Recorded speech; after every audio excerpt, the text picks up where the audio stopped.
a different champion than an Olaf with CC. Damage there.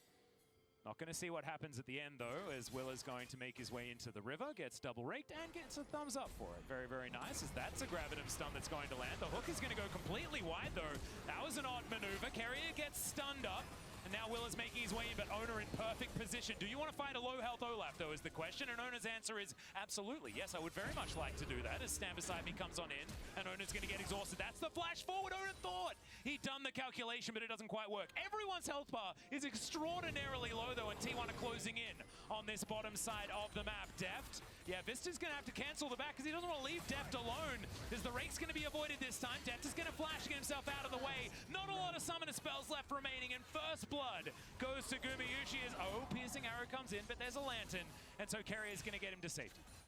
I think a lot of people look at this part of the bracket and think this is T1 winning to lose to Dom1 Kia, but I look at this series, I look at their group stage performance, and I think, no, I think they're in for a good one. Yeah, I think this is a world's winning T1 performance right now. However, that is getting way ahead of ourselves because this series isn't even over yet. And Shirley is now getting taken down. T1, let's see whether they can win this battle. Gravitum comes on out. Chains of Corruption are going to be the answer, so that means Hanwha should be able to get Shirley, but the Moonlight Vigil comes down. That's stolen away, though. Owner actually diving forward. Faker using his ult to make sure no one can get out. Deft going to be the first victim. That's another one to go down as well, as unfortunately Will is not going to be able to Ragnarok that, and Chovy's still alive. But Morgan is his only teammate that's also there, and unfortunately it's not for too much longer, as he needs to try and get through both Canna and Faker. Okay, fight's continuing to erupt here. The flash has to come through because the return of the Rake was going to be enough to get rid of Chovy, and he's getting closed in upon. Carrier actually gets it with the edge of the hook, and now it's only Morgan left as Deft and Vista have respawned. Hano Life need to evolve.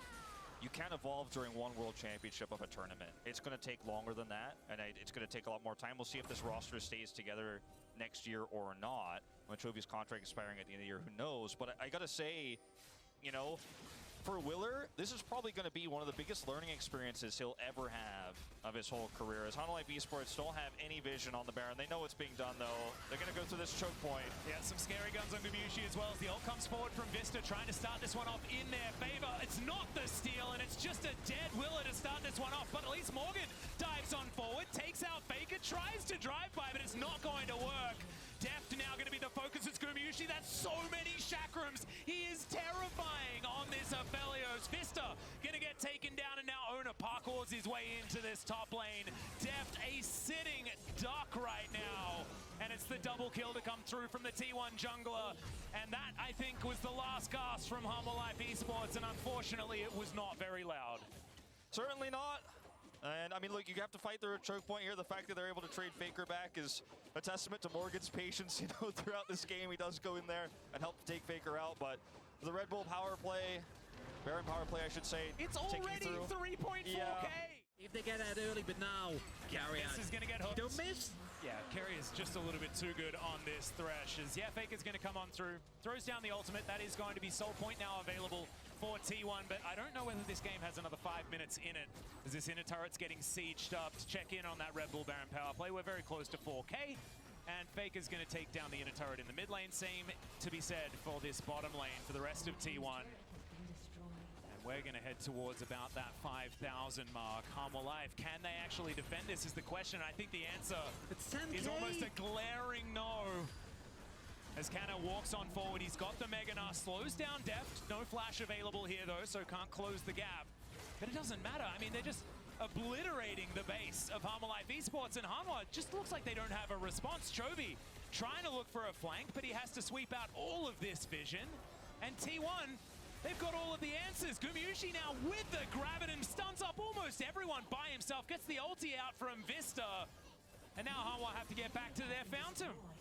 What can you do? I mean, there's nothing, absolutely nothing. And this is, again, it's a big change from what you want to do. Because look, that vision line that is there is to prevent the exact 1 in a million type scenario where you lose this game, right? Where Chovy gets the flank, blows up Gumayushi, gets the shutdown, and then a series of increasingly less likely events continue to transpire until we actually get to the Hanwha I'm sure win. there is a universe in the multiverse where that has happened.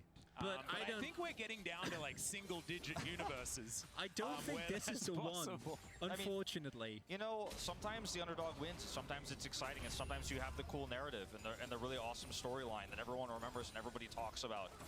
But sometimes T1 smashes you 3-0, they return to form, and I hate to say it, but I don't think people will be talking about this series from years to come. This is one of those series where you go, there were a lot of cool things that could have happened here, but They didn't. They played a composition that needs to get ahead. They did not get ahead twice in a row, and T1 are just looking at the round of format. They're saying we are a semifinalist team. Heck yeah, they are. They still need to do a few of the formalities, which is destroying the enemy nexus in, you know, your match point game of game number 3. But I think it is getting pretty close to just a formality at that stage. 10,000 gold the lead at 26 minutes in.